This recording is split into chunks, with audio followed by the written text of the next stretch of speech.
Coach, I imagine you were one of the coaches that voted for Kyle Lowry to be an All-Star. Well, I wish I could, but I couldn't. But I'm so excited that for the third year in a row we've got representation from our organization. We got two.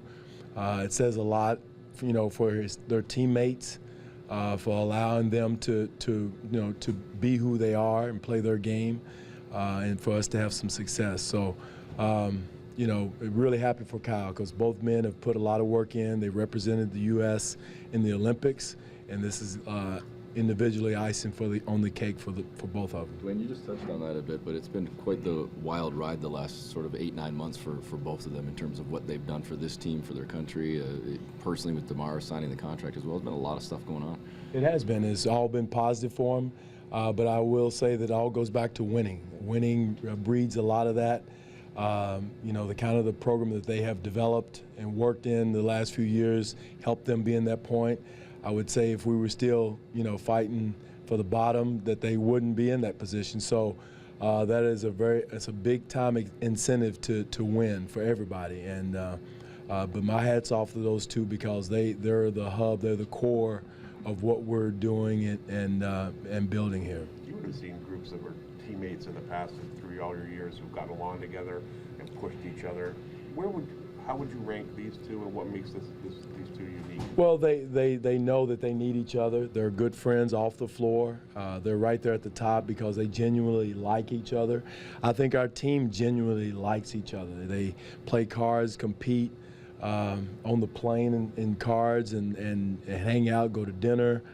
So their families are close, and I think that's important too. A lot of them have young families, and so they've become close, out of necessity with their wives and kids. And I know my kids are close with Kyle's son. My son and Kyle's son are close, so it's kind of a family atmosphere. So it's important, and I think it helps Kyle and DeMar and all the other players who are young parents to have those type of relationships. Did you ever imagine a team you were coaching splintering like some teams we've seen in the NBA in the last 24 hours? I'm happy to say that we don't have that. I don't detect that. It may be there, but nobody is feeling that way, and I don't feel that we have some of the issues that other teams have. But again, I think a lot of that should stay in the locker room. We all have issues, but I think our guys are pretty good at keeping it in and keeping it to ourselves, and it's just like your family. Everybody's got issues in their family, and you don't go to your next door neighbor and they're at your dirty laundry. So, it's being professional, being together, and being tied together, because at the end of the day, we got to go out and compete together out on the floor.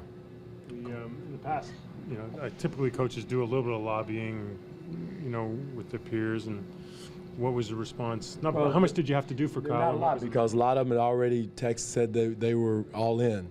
Some other coaches had other agendas, and I understood those, and they had players, so I'm sure they had to read the situation. But luckily, all the three guys that were in competition all made it. So again, the coaches usually do the right thing for the right reasons. And but Kyle's numbers spoke for itself. He didn't have to do a lot of lobbying. I did my usual texting, but it wasn't the fact that I had to do a lot, because Kyle's numbers and us hovering around the second place spoke for itself. Coach, is DeMar is he able to go tonight? No, DeMar's not going to go tonight. He's still out. He's still out. Yes. Yeah. We were talking with you reason why you asked that, Charlie? Or?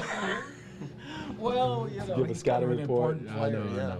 No, he's still sore. He's still sore. So we're going to make sure we, exercise caution as far as bringing him back and everything like that. So we were talking to Kyle a little bit about the Bucks are in a slump. You guys 5 in a row. That's unusual for you guys. Is it just kind of Jason was saying the other day, maybe it's a young team, it's kind of halfway through, and it's a tough time. You got to kind of fight through it. Yeah, we got a lot of things going on. Working guys back, a lot of excuses. Sure, yeah. But guys working their way back in. DeMar now being out. So but again, all those excuses are very shallow right now for anybody. Right. And we just got to pull it together. Fight through whatever we're fighting through right now, offensively and defensively. I really like the fight and the ball movement that we had in Memphis against a really good team down there in the second half. And it's all about competition, competing, no matter how you feel, how your body feels, who's getting back in shape, who's getting back into the lineup. It doesn't matter. Just when your number is called, competing when you're out on the floor. And that's something that I was really a step in the right direction. Win, lose, or draw, that's very important for us. You've got your 4 bigs back now. I know Jared and Patrick are still working themselves back in, but how are you finding that mix, and have you figured out who's best with who? That's the other issue that you were having, is finding the right combinations. And it's hard to tell when guys are not, fully back.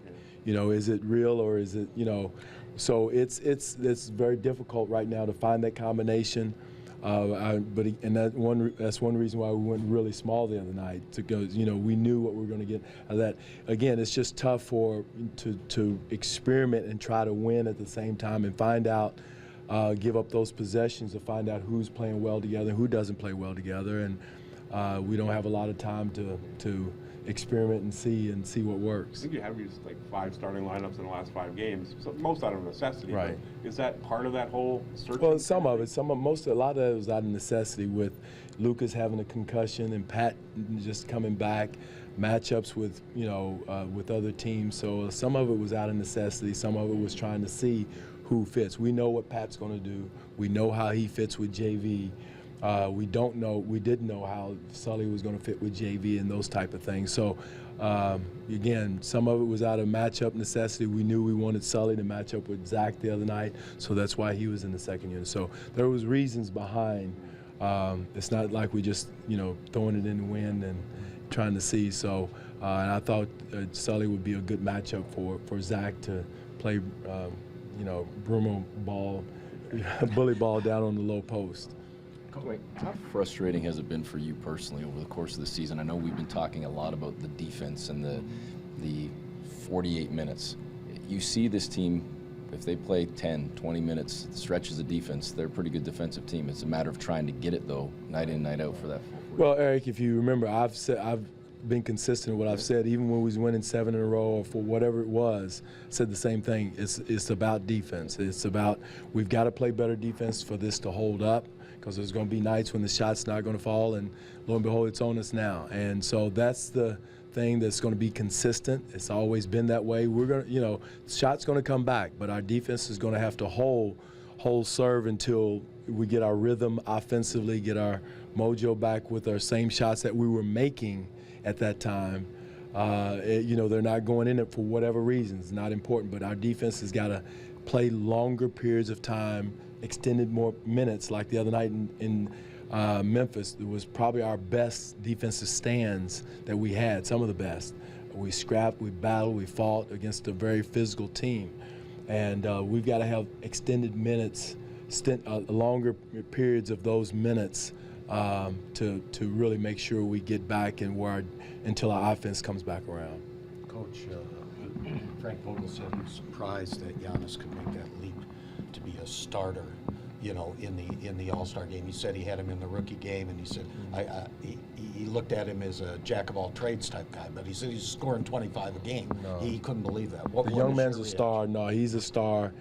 He does things in different ways. He gets to the rim. He runs the floor. He does everything with force. Whether he cuts to the basket, attacks the rim, you've got to be ready for that speed and quickness at that size and length, which is unusual.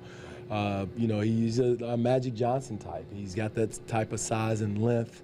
So no, he is a legit star. He's legitimately an NBA star, no question. Well, it takes time, and right. We don't have a lot of patience, but he's a talented kid. But the most important thing is how hard he does things, with the force he does things.